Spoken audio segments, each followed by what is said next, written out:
আচ্ছা, তারপরে কোশ্চেন দেখো, পরে কোশ্চেন কি বলছে।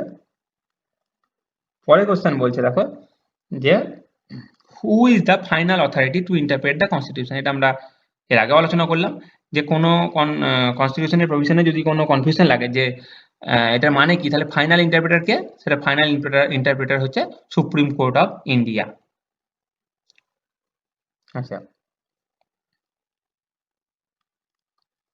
এবার দেখো এই কোশ্চেনটা কি বলছে, the chief justice of the supreme court is appointed by. এই কোশ্চেনটা আমরা আগেও করলাম। দেখো প্রেসিডেন্ট অ্যালোন তো করে না, প্রেসিডেন্ট প্রাইম মিনিস্টার রেকমেন্ডেশনেও করে না, প্রেসিডেন্ট ল কমিশনের রেকমেন্ডেশনেও করে না, তাহলে প্রেসিডেন্ট কি করে, president in consultation with the জাজেস of the supreme court and high court as he made deem necessary, তাই তো। এটা যদি তুমি দেখো তাহলে এটা তোমার আর্টিকেল নাম্বার যদি তুমি বলো তাহলে এটা হচ্ছে আর্টিকেল 124 ক্লজ 2। কিন্তু এই যে জাজের অ্যাপয়েন্টমেন্ট সম্পর্কে যে কন্ট্রোভার্সি, এটা পুরোটাই তোমাকে বললাম, বর্তমান পরিস্থিতি কি সেটাও বললাম, কলেজিয়াম সিস্টেম বললাম, এনজেএসইউ বলেছি, তো পুরোটাই আমি বলেছি, ওই ব্যাপারগুলো আমি আর বলছি না, ঠিক আছে।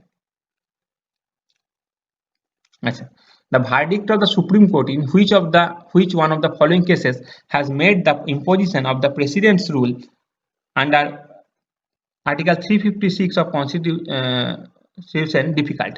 তার মানে সুপ্রিম বলছে যে সুপ্রিম কোর্টের কোন ভার্ডিক্ট, কোন কেসের ভার্ডিক্ট কোন একটা স্টেটে প্রেসিডেন্ট রুল ইম্পোজিশনটা কঠিন করে দিয়েছে। অ্যাকচুয়ালি দেখো প্রথমে কি হতো, এই প্রেসিডেন্ট রুলের স্বাধীনতার পর থেকে আমরা দেখেছি প্রেসিডেন্ট রুলের প্রচুর মিসইউজ হয়েছে, তো প্রচুর মিসইউজ হয়েছে, তো এই মিসইউজটাকে এখন বর্তমানে অনেকটাই কন্ট্রোল করা গেছে, কিন্তু সেটা ল্যান্ডমার্ক জাজমেন্ট একটা কেসে ভার্ডিক্ট আসার পর থেকে করা গেছে। সেটা হচ্ছে তোমার এই যে SR Bommai versus union of India. হ্যাঁ, এই কেসটাই regarding the state of Karnataka, এই কেসটাই ভার্ডিক্ট যখন সুপ্রিম কোর্ট দেয় এরপর থেকে এই মিসইউজ অফ আর্টিকেল 356 অনেকটা কমেছে, ঠিক আছে। এই যে SR Bommai versus union of India, এটা তোমার সালটা হচ্ছে 1994। এই সালে সুপ্রিম কোর্ট জাজমেন্ট দিতে গিয়ে বলেছিল যে সেই সময় অ্যাকচুয়ালি তিনটে স্টেটে তোমার এমপি, হ্যাঁ, হিমাচল প্রদেশ এবং রাজস্থানে হুম বলেছিল যে যে প্রেসিডেন্ট রুলটা জারি করা হয়েছে সেটা হচ্ছে ভ্যালিড, কারণ ওটা বলছিল ওটা ওই সেকুলারিজমকে ভায়োলেট করছিল on the ground of secularism, কারণ সেকুলারিজম হচ্ছে তোমার একটা বেসিক ফিচার অফ কনস্টিটিউশন, সেই জন্য ওটাকে প্রোটেক্ট করার জন্য ওখানে যে প্রেসিডেন্ট রুলটা অ্যাপ্লাই করা হয়েছে সেটা ঠিক আছে। কিন্তু সুপ্রিম কোর্ট তার সাথে এটাও বলে যে নাগাল্যান্ড, কর্ণাটক আর মেঘালয়ে যে প্রেসিডেন্ট রুলটা অ্যাপ্লাই করা হয়েছে সেই প্রেসিডেন্ট রুলটা ইনভ্যালিড, মানে সুপ্রিম কোর্ট প্রেসিডেন্ট রুলটাকে স্ট্রাক ডাউন করে দেয়। তার মানে এই কেসটার পর থেকে কয়েকটা গাইডলাইন দিয়ে দেয় সুপ্রিম কোর্ট যে এই পরিস্থিতিতে করা যেতে পারে, বা এরকম একটা গাইডলাইন দেয়। এবং যেটা মেন ইম্পর্টেন্ট জিনিস সেটা হচ্ছে প্রেসিডেন্ট রুল যদি অ্যাপ্লাই হয়েও যায় সেটা আন্ডার জুডিশিয়াল রিভিউ। তার মানে জুডিশিয়ারি সেই প্রেসিডেন্ট রুলের যে ঠিক এটার মিসইউজ করে কোনো পলিটিক্যাল মোটিভ নিয়ে প্রেসিডেন্ট রুলটা অ্যাপ্লাই করা হয়েছে না সত্যিকারের দরকার আছে বলে করেছে, সেটার ওপর সুপ্রিম কোর্ট চেক করবে। তার মানে প্রেসিডেন্ট রুলের ওপর জুডিশিয়াল রিভিউ হওয়া সম্ভব, তাই তো। তাহলে চলো নেক্সট কোশ্চেন। আচ্ছা, দেখো এখানে কি বলছে, এখানে দেখো কোশ্চেনটা, mark the precise meaning of the term habeas corpus, তাই তো। হেবিয়াস কর্পাসের মিনিংটা কি সেটা তোমাকে জিজ্ঞেস করছে। আচ্ছা, এক্ষেত্রে দেখো একটা কথা আমি তোমাকে বলে দিই যে তোমরা সবাই আর্টিকেল 32 জানো, আর্টিকেল 32 ফান্ডামেন্টাল রাইটের পার্ট 3 তে আছে। হ্যাঁ, আমাদের যে সুপ্রিম কোর্ট আছে সেই সুপ্রিম কোর্টকে আমরা কি বলি, guarantor and defender of fundamental right of citizens, তাই তো। Guarantor, defender of fundamental right. এবং সুপ্রিম কোর্ট রিট ইস্যু করতে পারে, তাই তো। এই যে সুপ্রিম কোর্ট রিট ইস্যু করতে পারে সেটা আর্টিকেল 32 অনুযায়ী রিট ইস্যু করতে পারে। আর হাইকোর্টও কিন্তু রিট ইস্যু করতে পারে, সেটা হচ্ছে আর্টিকেল 226 এর আন্ডারে হাইকোর্টও কিন্তু রিট ইস্যু করতে পারে, তাই তো। আচ্ছা, এই যে সুপ্রিম কোর্টও রিট ইস্যু করতে পারে, এই রিট গুলো কি কি, তার মধ্যে যে যে রিট ইস্যু করতে পারে তার মধ্যে একটা হচ্ছে এই হ্যাবিয়াস কর্পাস, তাই তো। এটা নিয়ে আমরা আসছি, এটার মানে কি এটা নিয়ে আসছি, কিন্তু এই বাকি রিট গুলোও বলে দিচ্ছি।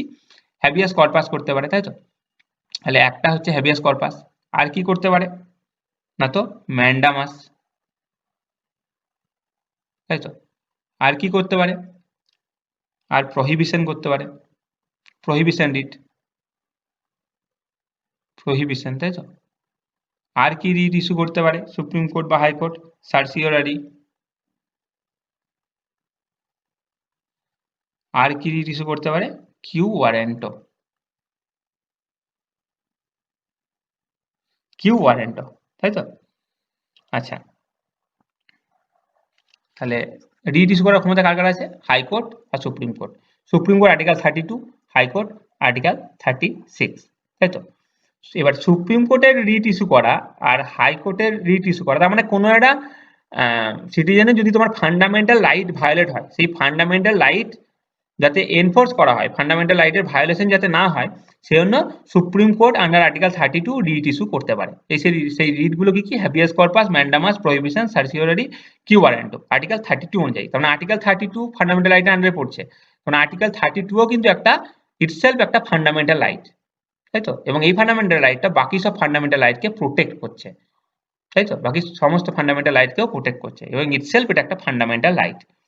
আচ্ছা, সুপ্রিম কোর্ট আর হাইকোর্টের মধ্যে এই যে রিট ইস্যু করার ব্যাপারে কয়েকটা পার্থক্য আছে। পার্থক্যটা কি, সুপ্রিম কোর্ট যে রিটটা ইস্যু করে এটা আর্টিকেল 32 অনুযায়ী ইস্যু করে, আর্টিকেল 32 অনুযায়ী ইস্যু করে, তাই তো, যেটা একটা ইটসেলফ ফান্ডামেন্টাল রাইট। এবং যে রিটটা ইস্যু করে সেটা শুধুমাত্র এনফোর্সমেন্ট অফ ফান্ডামেন্টাল রাইট, মানে কোনো একটা সিটিজেনের যদি ফান্ডামেন্টাল রাইট ভায়োলেট হয়েছে, তাহলে সেই ফান্ডামেন্টাল রাইট যাতে ভায়োলেশন না হয় তার জন্য রিট ইস্যু করতে পারে। কিন্তু সুপ্রিম কোর্ট, এই হাইকোর্ট আর্টিকেল 226 এর আন্ডারে যে রিট ইস্যু করতে পারে, সেটা তো ফান্ডামেন্টাল রাইট ভায়োলেশন হলে রিট ইস্যু করতেই পারে, প্লাস আদার যে কোনো অর্ডিনারি লিগ্যাল রাইট, অর্ডিনারি যে কোনো লিগ্যাল রাইট যদি ভায়োলেট হয়, তাহলে সেটা এনফোর্স করার জন্য, সেই ভায়োলেশনটা যাতে না হয় সেটা এনফোর্স করা, সেটা দেখার জন্য কিন্তু হাইকোর্ট রিট ইস্যু করতে পারে। তার মানে হাইকোর্টের যে রিট ইস্যু করার, তার মানে সুপ্রিম কোর্টের যে রিট জুরিসডিকশন সেটা ন্যারোয়ার দ্যান দ্যাট অফ হাইকোর্ট, তাই তো। তার মানে writ jurisdiction of high court is broader, তার মানে রিট জুরিসডিকশন এটা হচ্ছে হাইকোর্টের হচ্ছে ব্রডার, তাই তো, সুপ্রিম কোর্টের থেকে। এটা একটা গেল, কারণ হাইকোর্ট, সুপ্রিম কোর্ট শুধুমাত্র ফান্ডামেন্টাল রাইট ভায়োলেশন হলে রিট ইস্যু করতে পারে, high court fundamental right as well as any legal right violation হলে রিট ইস্যু করতে পারে, তাই তো। এই পার্থক্যটা তুমি জেনে রাখো, ঠিক আছে। আর আচ্ছা, এটা তুমি গেল। এবার দেখো, এবার কোশ্চেনটায় আসি। এই 5 ধরনের রিট ইস্যু করা যেতে পারে। What is the meaning of the term habeas corpus? আচ্ছা, এই হ্যাবিয়াস কর্পাস এটা হচ্ছে তোমার একটা ল্যাটিন ওয়ার্ড, ঠিক আছে, ল্যাটিন ওয়ার্ড। এটার মানে কি, এটার মানে হচ্ছে two have the body of, two have the body of, ঠিক আছে। তার মানে মানে বডিটা আমার কাছে নিয়ে এসো, কোর্টে নিয়ে এসো, কোর্টে প্রডিউস করো। আচ্ছা, বাকি যেগুলো রিট আছে সেগুলোর মানেও আমি বলে দিচ্ছি। এই যে ম্যান্ডামাস আছে, এটার মানে হচ্ছে উই কমান্ড, ঠিক আছে, মানে আমরা আদেশ দিচ্ছি, কোর্ট বলছে আমরা আদেশ দিচ্ছি। প্রহিবিশন মানে কি, আমরা একটু ফরবিট, আটকানো, ফরবিট করা, প্রহিবিট করা, তাই তো। আচ্ছা, তুমি যদি বলে দেখো সার্সিওরারি, তাহলে এটা লিটারাল মিনিং হচ্ছে to be certified, to be certified আর to be informed, to be certified আর টু বি ইনফর্মড, ঠিক আছে। আর কিউ ওয়ারেন্ট মানে হচ্ছে বাই হোয়াট অথরিটি, কোন অথরিটি এটা তুমি করেছো, by what authority or warrant, তাই তো। আচ্ছা, এবার এক এক করে এটার মানে তোমাকে বলি। দেখো, যদি ধরো একটা পার্সন আছে এ, এই পার্সন আর একটা পার্সন বি কে তোমার ডিটেন করে রেখেছে, ঠিক আছে, কোনো একটা পার্সন আর একটা পার্সনকে ডিটেন করে রেখেছে। তো সেক্ষেত্রে যদি কোর্টে অন্য কেউ যায়, এবং সেক্ষেত্রে কোর্ট বলতে পারে, এই এ কে নির্দেশ দিতে পারে যে তুমি এই বি কে আমার সামনে প্রডিউস করো, যে কেন একে ডিটেন করে রেখেছো আমার সামনে একে প্রডিউস করো। এবং কোর্ট দেখবে যে এই ডিটেনশনটা ইললিগাল কিনা, যে কি কারণে করা হয়েছে, কোনো মিসইউজ করে করা হয়েছে কিনা, বা অসৎ উদ্দেশ্যে করা হয়েছে কিনা, নাকি সত্যিকারে ঠিকঠাক করা হয়েছে, সেটা দেখবে হ্যাবিয়াস কর্পাস। তার মানে বডিটাকে প্রডিউস করার জন্য বলা হয় কোর্টে, to have the body, habeas corpus, ঠিক আছে। যে ইললিগাল ডিটেনশন যদি কারো করা হয়, সেক্ষেত্রে হ্যাবিয়াস কর্পাসটা ইউজ করা যেতে পারে। আচ্ছা, এই যে ম্যান্ডামাস, তার মানে যদি ধরো কোনো একটা পাবলিক অফিসার আছে, ঠিক আছে, তাহলে পাবলিক অফিসার ধরো নিজের কোনো যে ডিউটি, নিজের যে ডিউটি, সেই ডিউটিটা হয় করতে পারছে না, আর না হলে করবো না বলছে, সেক্ষেত্রে কোর্ট তাকে অর্ডার দিতে পারে যে উই কমান্ড, আমরা তোমাকে এটা করার জন্য আদেশ দিচ্ছি, ম্যান্ডামাস রিট ইস্যু করতে পারে, ঠিক আছে এক্ষেত্রে। আচ্ছা, প্রোহিবিশন কি করতে পারে? প্রোহিবিশন একটা কোনো হায়ার কোর্ট এই রিটটা ইস্যু করতে পারে কোনো একটা লোয়ার কোর্টে, তাই তো। প্রোহিবিট করা মানে আটকানো, কারণ লোয়ার কোর্টকে নির্দেশ দিতে পারে যে তুমি তোমার জুরিসডিকশনের বাইরে গিয়ে কাজ করছো, তুমি এই কাজটা বন্ধ করো, প্রোহিবিশন মানে আটকাচ্ছে, তাই তো। তার মানে ম্যান্ডামাস আর প্রোহিবিশন কি পুরো উল্টো হয়ে গেল, দেখো ম্যান্ডামাসে যে কাজ করছে না তাকে বলছে কাজ করো, আর প্রোহিবিশনে বলছে লোয়ার কোর্টকে যে তুমি তোমার কাজের তোমার জুরিসডিকশনের বাইরে গিয়ে কাজ করছো, তুমি কাজটা করা বন্ধ করো, তাই তো।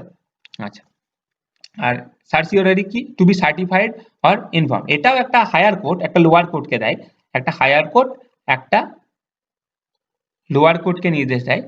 এক্ষেত্রে কি করছে, যে ধরো কোনো একটা কেস চলছে লোয়ার কোর্টে, সেটা হ্যাঁ কে বলে তুমি হায়ার কোর্টে ট্রান্সফার করে দাও, অথবা লোয়ার কোর্ট ধরো কোনো একটা অর্ডার দিয়ে দিয়েছে, সেই অর্ডারটাকে হায়ার কোর্ট ক্যান্সেল করে দিচ্ছে, স্কোয়াশ করে দিচ্ছে, ঠিক আছে।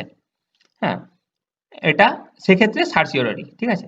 প্রহিবিট মানে কোনো জাজমেন্ট এখনো বেরোয়নি, কেসটা চলছিল, হাইকোর্ট হায়ার কোর্ট বলেছে তুমি তোমার জুরিসডিকশনের বাইরে গিয়ে কাজ করছো, তুমি করো না, বন্ধ করে দিয়েছো কাজ করাটা। আর সার্সিওরারি কোনো কাজ লোয়ার কোর্টে চলছে, নিজের কাছে ট্রান্সফার করে নিল, বা লোয়ার কোর্ট অলরেডি অর্ডার দিয়ে দিয়েছে, তো বললো তার অর্ডারটাকে ক্যান্সেল করে দিল, স্কোয়াশ করে দিল। হ্যাঁ, এটা হচ্ছে সার্সিওরারি, ঠিক আছে। সে এবং সেই রিলেটেড অর্ডার বার করলো। আর এই কিউ ওয়ারেন্টও, যেটা যে by what authority or warrant, হ্যাঁ, এটা হচ্ছে যে কোনো একটা পাবলিক অফিসে ধরো কোনো একটা অফিসার আছে, তার সেই অফিস হোল্ড করার লিগ্যালিটি কি সেটা চেক করার জন্য এই কিউ ওয়ারেন্টও রিট ইস্যু করা হয়। তার মানে এটা একটা ইন এ সেন্স বলতে পারো এটা একটা শোকজ নোটিশ টাইপের, এটা একটা শোকজ নোটিশ টাইপের, ঠিক আছে। যে এবং এই শোকজ নোটিশের রিপ্লাই কোর্টকে দিতে হবে, এবং কোর্ট যদি স্যাটিসফাইড থাকে তাহলে ঠিক আছে, আর যদি স্যাটিসফাইড না থাকে সেক্ষেত্রে সে অনুযায়ী ব্যবস্থা নেওয়া হবে, ঠিক আছে। এটা হচ্ছে তোমার কিউ ওয়ারেন্ট। তাহলে সবগুলো মিনিংই বলে দিলাম। তাহলে হ্যাবিয়াস কর্পাসের মিনিং কি? টু হ্যাভ দ্য বডি, ঠিক আছে। আচ্ছা, এবার দেখো কোশ্চেন, দেখো কি বলছে। The final interpreter of the Indian constitution is, এটা আমরা অনেকবার করলাম, ফাইনাল ইন্টারপ্রেটার হচ্ছে সুপ্রিম কোর্ট অফ ইন্ডিয়া। আচ্ছা আচ্ছা, national green tribunal was established in India in which year? এটা ন্যাশনাল গ্রিন ট্রাইব্যুনাল তোমার 2010-এ তৈরি হয়েছিল। এটা এনভায়রনমেন্টাল রিলেটেড ডিসপিউটগুলো নিয়ে ডিসপিউটগুলোকে দেখে, ঠিক আছে। আচ্ছা, the age of retirement of the supreme court জাজেস ইজ, সুপ্রিম কোর্টের জাজেসদের রিটায়ারমেন্টের এজ হচ্ছে তোমার 65 ইয়ার্স, আর এটা হচ্ছে তোমার হাইকোর্টের, তাই তো 62 ইয়ার্স। চলো, আচ্ছা এটা দেখো, in India the federal court was constituted by an act of, এটা তোমার যদি তুমি দেখো যে government of India act 1935, government of, sorry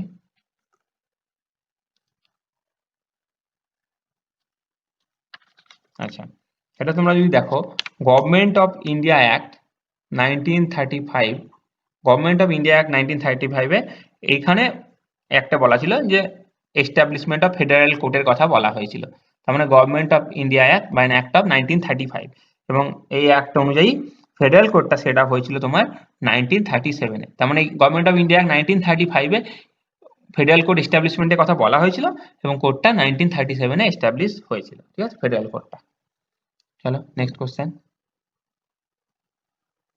দেখো, the power to increase the number of judges in the Supreme Court of India is vested in, দেখো আমি এর আগেই তোমাকে বলেছি আর্টিকেল 124 ক্লজ 1 যদি তুমি দেখো, অরিজিনাল কনস্টিটিউশন অনুযায়ী বলা ছিল যে there shall be supreme court of India, যেখানে একজন চিফ জাস্টিস অফ ইন্ডিয়া থাকবে এবং নট মোর দ্যান 7 আদার জাজেস, মানে আর 7জন জাজ থাকবে, তাই তো, 7 আদার জাজ থাকবে। কিন্তু এই আর্টিকেল 124 ক্লজ 1-এই বলা আছে parliament by law can prescribe a larger number. তার মানে পার্লামেন্ট লয়ের থ্রুতে এই নাম্বারটা বাড়াতে পারে, তার মানে power to increase the number of জাজেস ইন দ্য সুপ্রিম কোর্ট আর ভেস্টেড ইন দ্য পার্লামেন্ট। তার পার্লামেন্ট ল বানিয়ে জাজের সংখ্যা বাড়াতে পারে, এটা বাড়িয়েওছে বহুতবার। এবং সবসময় আমি তোমাকে বললাম কারেন্ট জাজের সংখ্যা তুমি দেখে যাবে 2019 অনুযায়ী একজন সিজিআই প্লাস 33 টোটাল 34 জাজ। বাট এক্সাম দিতে যাওয়ার আগে সবসময় তুমি কারেন্ট ডেটা দেখে যাবে, ঠিক আছে? কারেন্ট ডেটাটা তুমি দেখে যাবে সবসময়।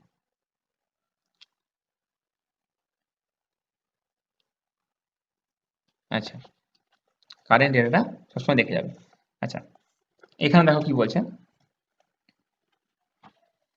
এখানে বলছে ডিস্ট্রিক্ট জাজ in a state are appointed by, তাই তো? ডিস্ট্রিক্ট জাজ কার দ্বারা অ্যাপয়েন্ট হয়? দেখো এখানে যে অপশন আছে সেই অনুযায়ী অ্যান্সারটা হয়ে যাবে তোমার গভর্নর। যদি তুমি অ্যাপয়েন্টমেন্ট অফ ডিস্ট্রিক্ট জাজ দেখো, সেটা হচ্ছে তোমার আর্টিকেল 233। এখানে অ্যাপয়েন্টমেন্টের কথা বলা আছে। এখানে বলা হচ্ছে দ্য অ্যাপয়েন্টমেন্ট, পোস্টিং, প্রমোশন সবকিছুই ডিস্ট্রিক্ট জাজের ক্ষেত্রে ইন এ স্টেট কে করে না, তো গভর্নর করে। কিন্তু একটা কথা মাথায় রাখতে হবে, এই governor in consultation with high court, হাইকোর্টের কনসালটেশন অনুযায়ী গভর্নর অ্যাপয়েন্ট করে ডিস্ট্রিক্ট জাজেদের, ঠিক আছে? তাহলে অপশন অনুযায়ী এখানে অ্যান্সারটা হয়ে যাবে গভর্নর, ঠিক আছে? এটা গেল তোমার অ্যাপয়েন্টমেন্ট অফ ডিস্ট্রিক্ট জাজ। আচ্ছা, এক্ষেত্রে আমি তোমাকে একটা কথা বলে রাখি যে হাইকোর্ট সম্পর্কে একটু বলে রাখি এখানে, যে আর্টিকেল 214 যদি তুমি দেখো, আর্টিকেল 214 এ বলা আছে যে কনস্টিটিউশন অফ ইন্ডিয়া বলছে যে there shall be a high court, there shall be a high court for each state, প্রত্যেক স্টেটের জন্য একটা হাইকোর্ট থাকবে, তাই তো? এটা বলছে। আর পরে তুমি দেখো 7th কনস্টিটিউশনাল অ্যামেন্ডমেন্ট অ্যাক্ট 1956 এটা বলে দিল যে না, কমন হাইকোর্টও হতে পারে। কমন হাইকোর্ট তার মানে কি, একটা হাইকোর্ট 2 or more স্টেটের জন্য বা 2 or more স্টেট প্লাস ইউটির জন্য, ইউনাইটেড টেরিটরির জন্য হতে পারে, ঠিক আছে? তার মানে যে কমন হাইকোর্ট, তার মানে এই যে কমন হাইকোর্টের গল্প, কমন হাইকোর্ট এটা হচ্ছে তোমার আর্টিকেল 231, তাই তো? আচ্ছা, তুমি যদি অ্যাট প্রেজেন্ট দেখো 2019 অ্যাট প্রেজেন্ট দেখো, তাহলে দেশে হাইকোর্টের সংখ্যা হচ্ছে 25টা হাইকোর্ট। এটাও আমি তোমাকে বলছি সবসময় কারেন্ট ডেটাটা এক্সামের আগে চেক করে যাবে, কারেন্ট ডেটাটা, ঠিক আছে? কারেন্ট ডেটাটা সবসময় চেক করে যাবে। আচ্ছা, এক্ষেত্রে যেহেতু ওয়েস্ট বেঙ্গলের এক্সামে সবসময় ওয়েস্ট বেঙ্গলের ডেটাটা একটু বিশেষভাবে মনে রাখা দরকার, সেহেতু আমি বলে রাখছি ক্যালকাটা হাইকোর্টে যদি তুমি জুরিসডিকশন দেখো, ক্যালকাটা হাইকোর্টে যদি জুরিসডিকশন দেখো, তাহলে ক্যালকাটা হাইকোর্টের টেরিটোরিয়াল জুরিসডিকশন হচ্ছে একটা তো ওয়েস্ট বেঙ্গল, তার সাথে কি আছে আন্দামান অ্যান্ড নিকোবর আইল্যান্ড, তাই তো? Andaman and Nicobar island. এটার এস্টাবলিশমেন্ট ইয়ার কত ক্যালকাটা হাইকোর্টের? 1862, তাই তো? 1862 আর কোন হাইকোর্টের এস্টাবলিশমেন্ট হয়েছিল? আর একটা হচ্ছে তোমার বোম্বে, তাই তো? আর একটা হচ্ছে তোমার মাদ্রাস। চলো দেখা যাক পরের প্রশ্ন। আচ্ছা, supreme court of India upheld that RTI was applicable to the, আচ্ছা এটা 2020 সালে যখন কোশ্চেনটা এসেছিল, এটা তখনকার একটা বলতে পারো মেবি একটা কারেন্ট অ্যাফেয়ার্স, তখন এটা রিসেন্ট একটা জাজমেন্ট এসেছিল।